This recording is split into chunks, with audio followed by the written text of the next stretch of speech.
Good evening, everyone. How is everyone doing? Hope everyone is doing well. I know there are some people who are still saying you need to get down for the 13th of September.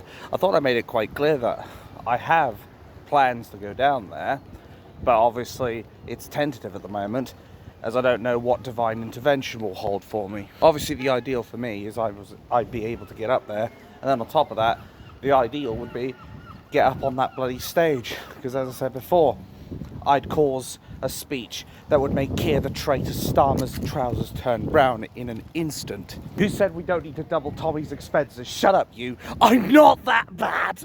I mean, if I was able to stand up on the stage in Salford, then I should surely be able to stand up on stage there. But all this, of course, is not why you called.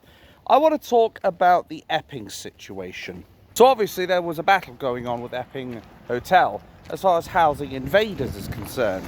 Well, effectively, the courts have ruled that these invaders are not allowed in Epping Hotel. But what's particularly chilling about this is Keir the traitor Starmer and the oligarchy, they tried to derail this court case. I'd say I'm surprised, but I'd be committing perjury of my own, especially considering this wanker of a Prime Minister has been a human rights lawyer. He's also the man who protected Jimmy Savile, you know, the BBC's top nonce. But he effectively was trying to say that this is basically playing into the hands of the far right.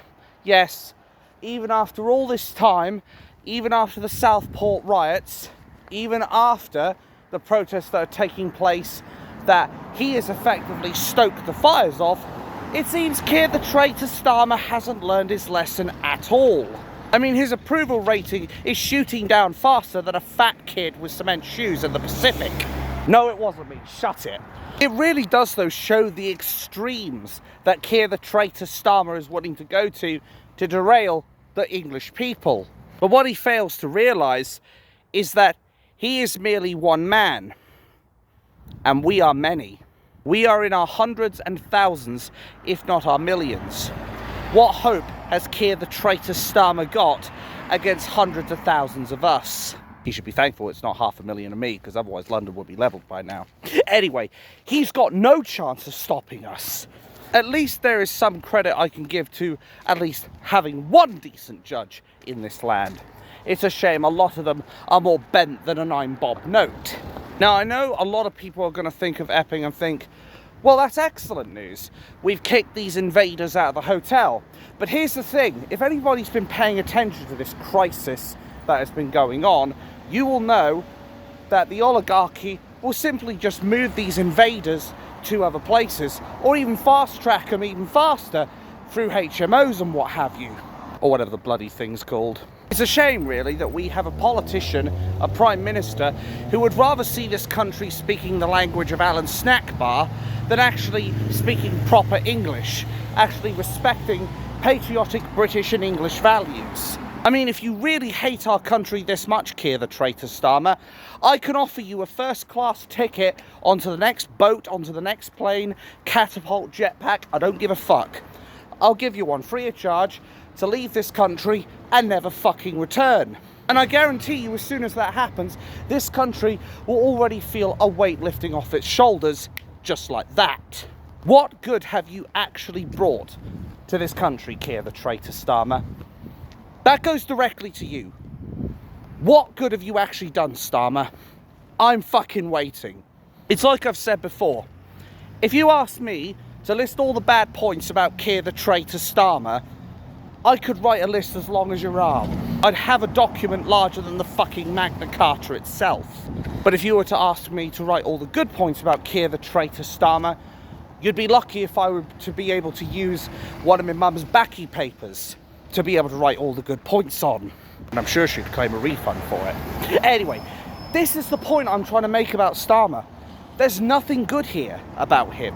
When we have a man that is willing to let an invading army of Alan Snackbars into our country, it showcases how little he cares for the people of England. Last time I checked, Keir the traitor Starmer, this is a Christian country, and while I do not wholeheartedly believe in Christianity, I can say this much: I'll at least respect Christianity's claim to this country. And I'll tell you right now, if I had to make a choice between converting to Islam or converting to Christianity, I would be picking the latter every fucking time without fail. But I will just reiterate the point one more time. Keir the traitor Starmer is just going to look to fast track these invaders to other parts of the country, houses and what have you, and basically try to subvert what the people want. We don't just want these people out of the hotels, we want these invaders out of our fucking country. Meanwhile, we have to put up with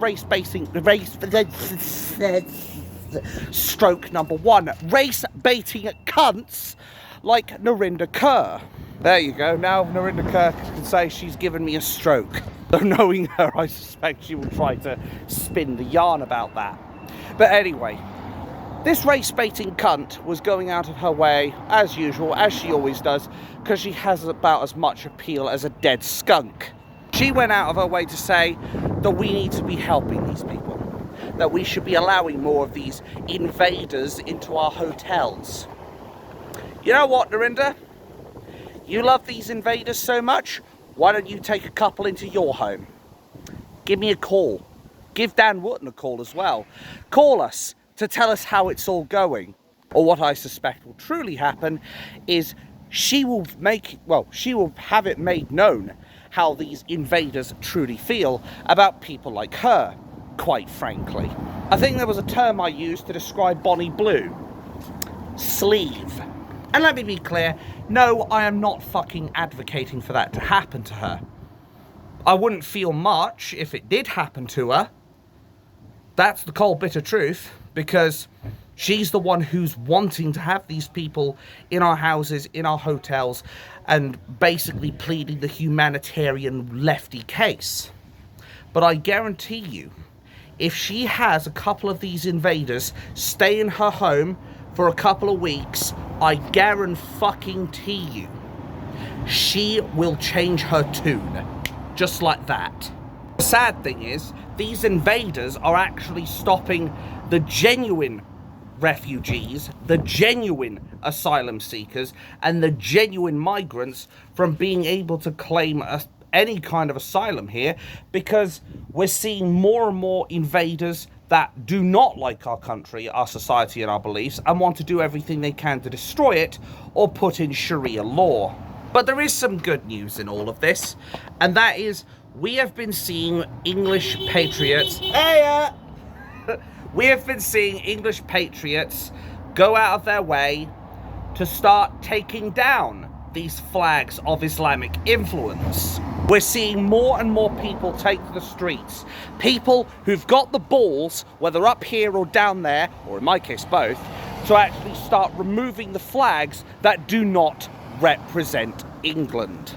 Meanwhile, we have places like Birmingham Council that can't be fucked to remove all those bin bags that are being caused by people from their third world shitholes treating Birmingham as a dumping ground for their rubbish. They can't be bothered to deal with that. Do you know what they can be bothered to do? Removing red crosses from roundabouts that patriots have drawn. Yes, this is how pathetic our councils have become. They're more than willing to remove signs of patriotism over literal trash that is polluting the land. But of course the mainstream media won't tell you this. You know the drill, folks, because say it with me. It doesn't suit the narrative. I don't know about you, but I think I'd be a little bit more fucking concerned about the hundreds of trash bags that we're seeing polluting the streets of Birmingham over a couple of roundabouts with a fucking St. George's cross painted onto it.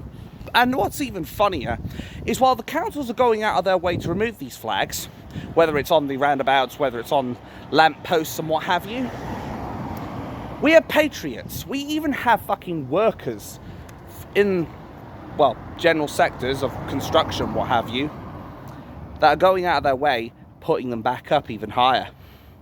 That's the thing. There is a political revolution going on in this country right now. It's being peaceful for the most part, but there is a revolution. People have had enough. They're raising their flags.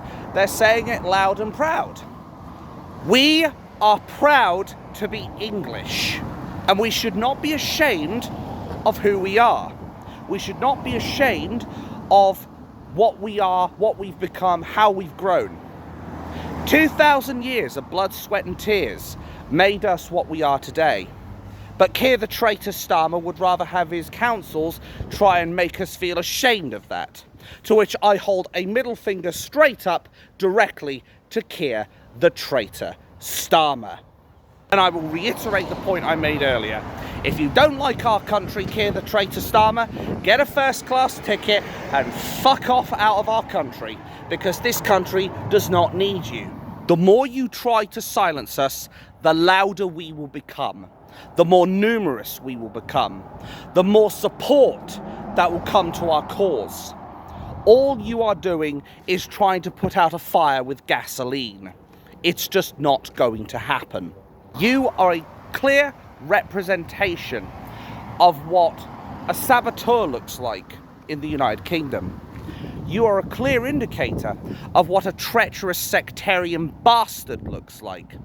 And as people have been saying, and as I have been saying over this last year or so, Keir the traitor Starmer is the worst Prime Minister we will ever have in our history. From now to the end of the decade, for the next 1,000 years. Keir the traitor Starmer is as welcome in most parts of this country as a nonce is in a nursery, and has all the appeal and the excitement of genital warts. I'm surprised he hasn't named Angela Rayner syphilis general. Anyway, the fact is, Keir the traitor Starmer has made very clear over this last year who his allegiance lies with, and it sure as shit ain't with the English. That's for sure. What do you think, general or lady syphilis? I can't make up my mind, but I can assure you of this much. I'm thinking with my head up here, not the one down there like Keir the traitor Starmer does. I must admit, even I'm tempted to buy this great big national flag, this great English St George's Cross, and plaster it over my window where I play my games, quite frankly. Because I am proud to be English. I am born English, I'm proud to be English, and I will die English. In the end, I know where my allegiance lies. To this country, to its people. I may not be a fighter, I may not be a soldier, but I will thank you, Tina. Fucking tannoy system. Don't know why they ever put it in. Anyway, my allegiance lies here with my people. Keir's is over in the WEF with BlackRock, to all the globalist puppeteers. Well, we will reclaim this country. Doesn't matter what it takes. Keir the traitor Starmer isn't going to stop us. I mean, the sad thing is, the cold bitter truth is, it's not the enemy outnumbers us, it's that we've got so many people that are so apathetic, that are so scared to speak out for fear of losing their jobs, that they're more than willing to just be apathetic and be like, I'm alright, Jack, and fuck everyone else. And we need to change that mentality. We need to get people out there on the streets. We need to get them actually appreciating their country. Stop watching the football, stop watching Corrie, stop watching EastEnders. Get out there and support your bloody country. If I can do it, I'm sure as shit sure everyone else can. But I think before long that apathy is going to change. You know why? The 13th of September. That's why. Tommy Robertson, down there, gonna gather a whole shed load of people, hundreds of thousands of people, going down to London to celebrate being British, being English, being proud of your country, wanting your country back, and wanting people like Keir the traitor Starmer to be held to account. The left wouldn't be able to accumulate 500,000 people. They'll be lucky if they could accumulate 1,500 people for this counter-protest that will indubitably be there. But 1,500, it just doesn't come close to 500,000 people who want their country back. And who are the real racists? People on our side who come from all walks of life, no matter the colour of their skin, old, young, midlife crisis, black, white. We all unite under one flag. Meanwhile, the lefties will struggle to get anybody that represents any other ethnicity other than white. Yet who are the ones that are so quick to label us as the soldiers? Thank you, Tina. The soldiers that ended up fighting us, the Western forces, in 2 world wars. Let that sink in. We don't need to go out and use those kinds of slurs. We don't need to call our enemies anything, because at the end of the day, we know the left just project. So when they call us Nazis and fascists, we all know that the opposite is true. It's them who are it. But I want to reiterate some points that Tommy Robinson made in his little video about the 13th. First and foremost, would you shut up, Tina? Make sure you don't bring any alcohol, don't bring any face coverings. The oligarchy will be looking for any excuse they can, even the most petulant and pathetic one, to try and slander and smear the movement. And I have no doubt this has probably had more work and effort put into it than any other protest. The next stop is my fist in your face. Anyway, this has had more effort put in than any other event.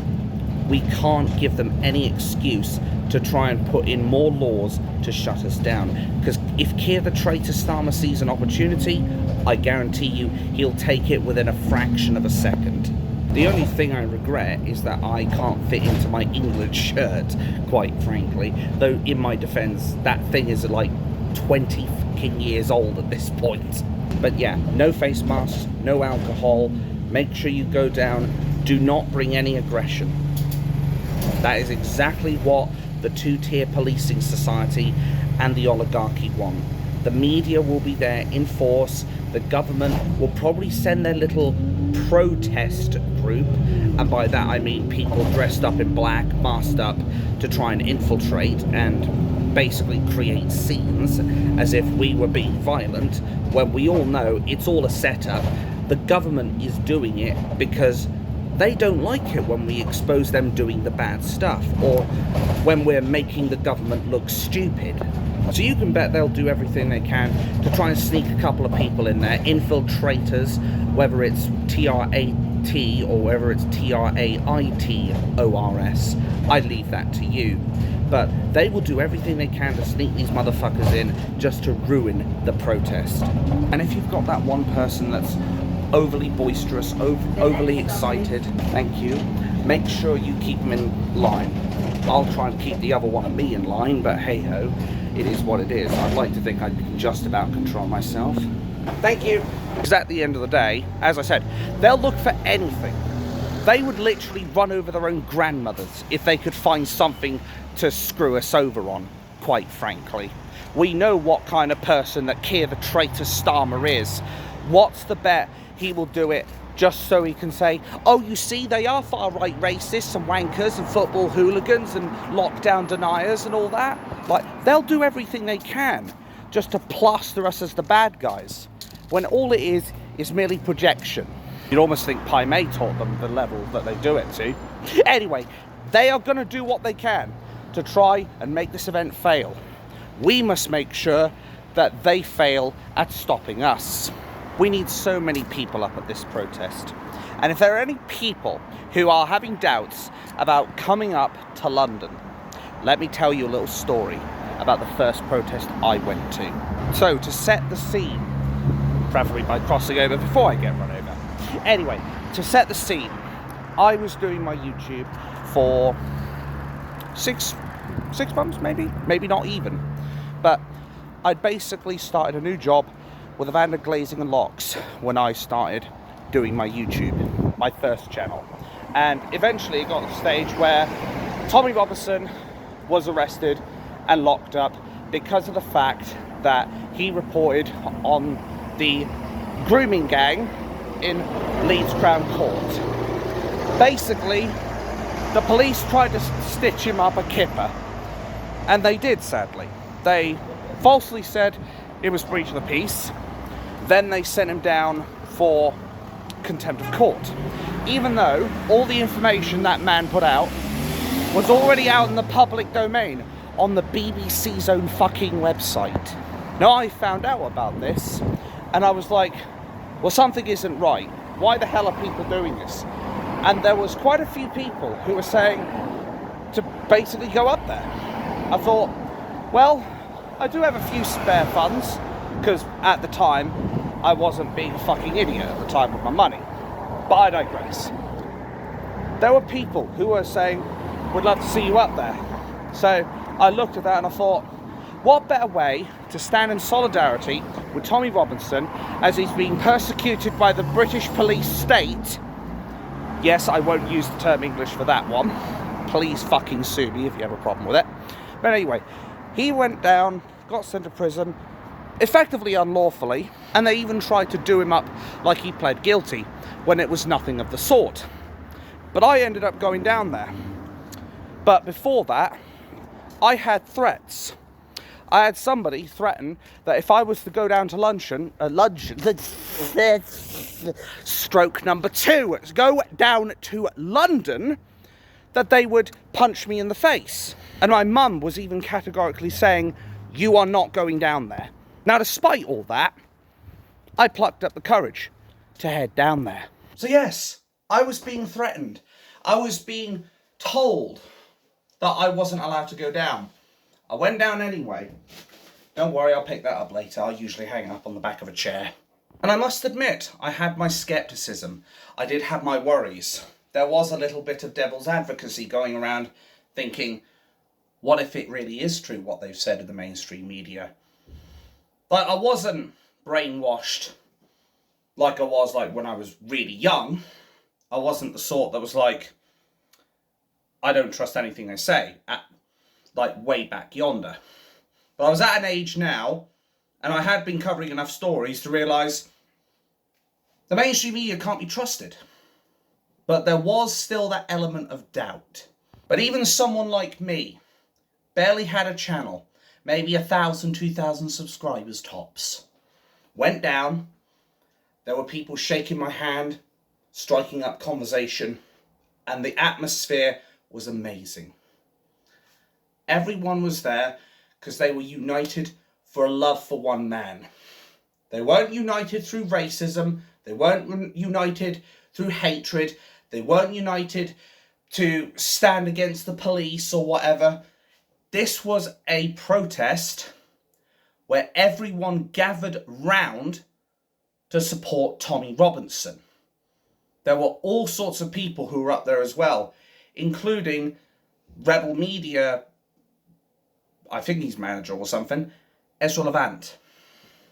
And I can still remember when the mainstream media were trying to say, let's say it's only a few hundred rather than a few thousand up at the Old Bailey because we don't want to give them credit. Or was it the other guy with him? I can't remember. There was a really big guy, but fuck me. He nailed them pretty damn hard over that. Oh, let's just say a few hundred so as not to give him credit. It really does paint a very clear picture of the mainstream media, doesn't it, folks? But I went up there.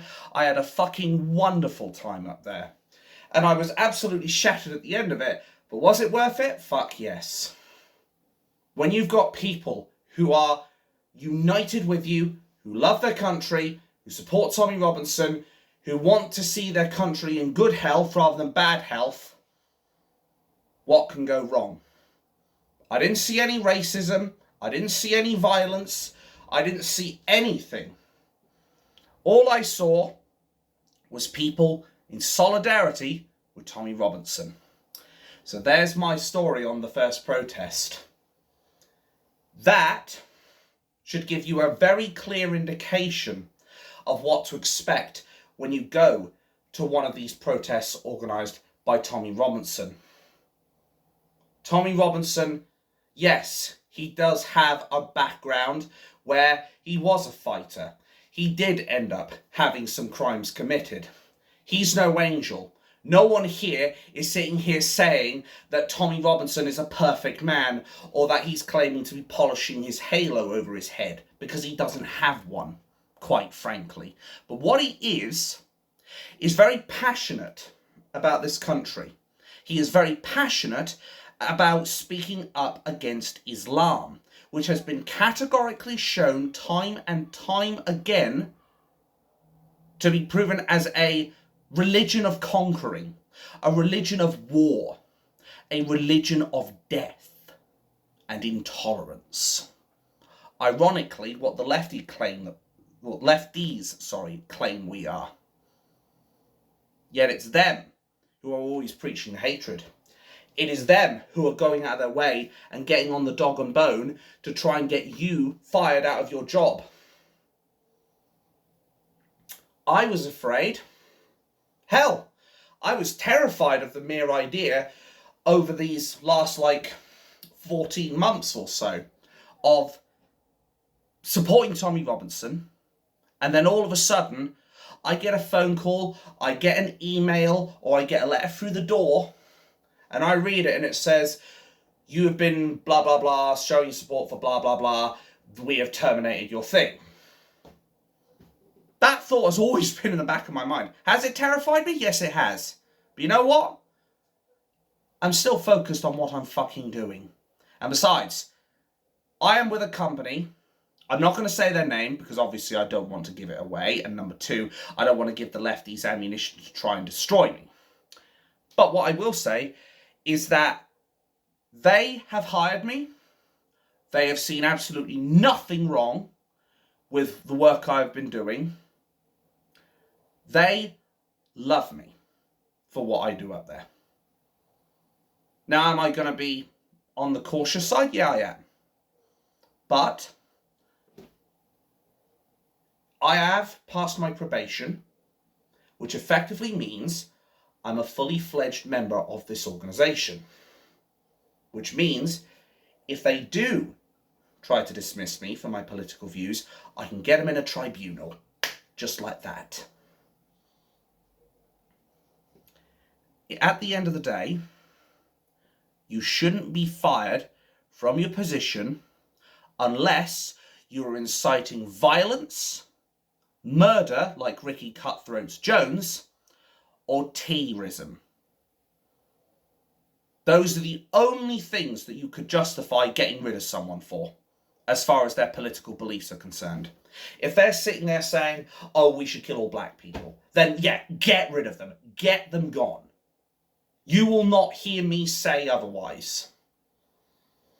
But should a person that supports a man that they believe in, or a political party that does not express those views, should that person be fired? No. The bottom line is this.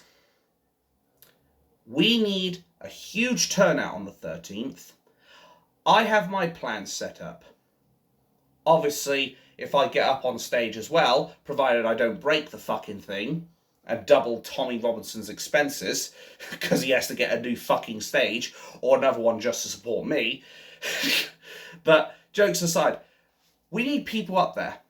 Loads of people. We need loads of speakers.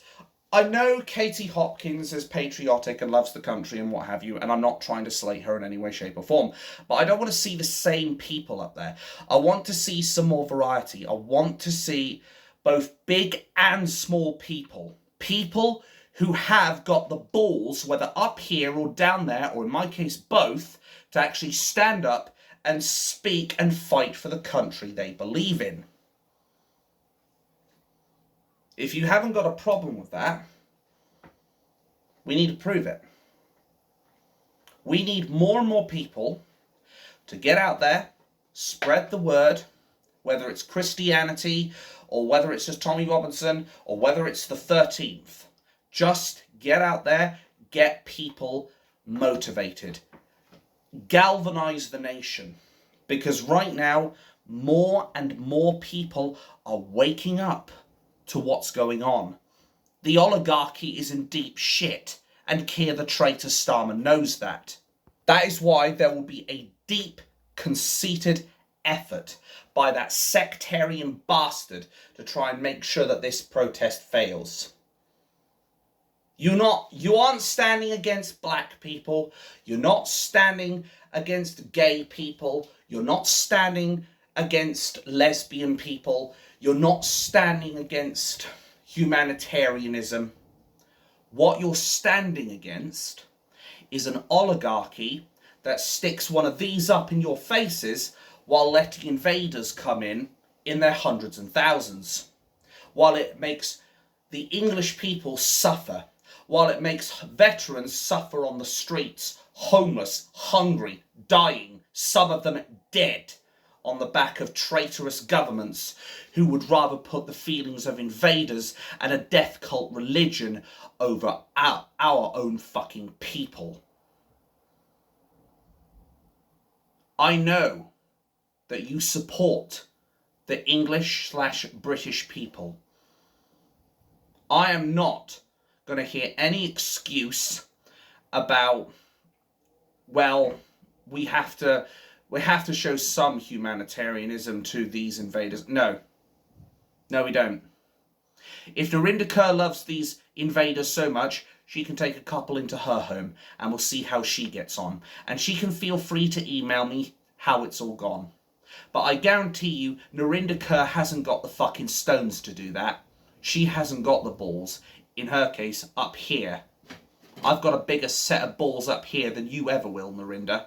And I'm a fucking man. So shove that up your keister. We're not against migrants because of the colour of their skin. We're not against migrants because they're from a different country. We're against these invaders because of the cultures they bring. We're against them because of what they've done to our people. That's the thing. We believe in protecting our own. And it's down to the apathetic people. You have a choice to make. Would you rather sit there and do nothing and willingly accept the takeover like the turkeys celebrating Christmas? Or do you want to join the patriots that'll live, fight and die for their country to give their children a brighter future? Make your decision. I know I've made mine. I know I stand with God damn it, stroke number 3, with the English people.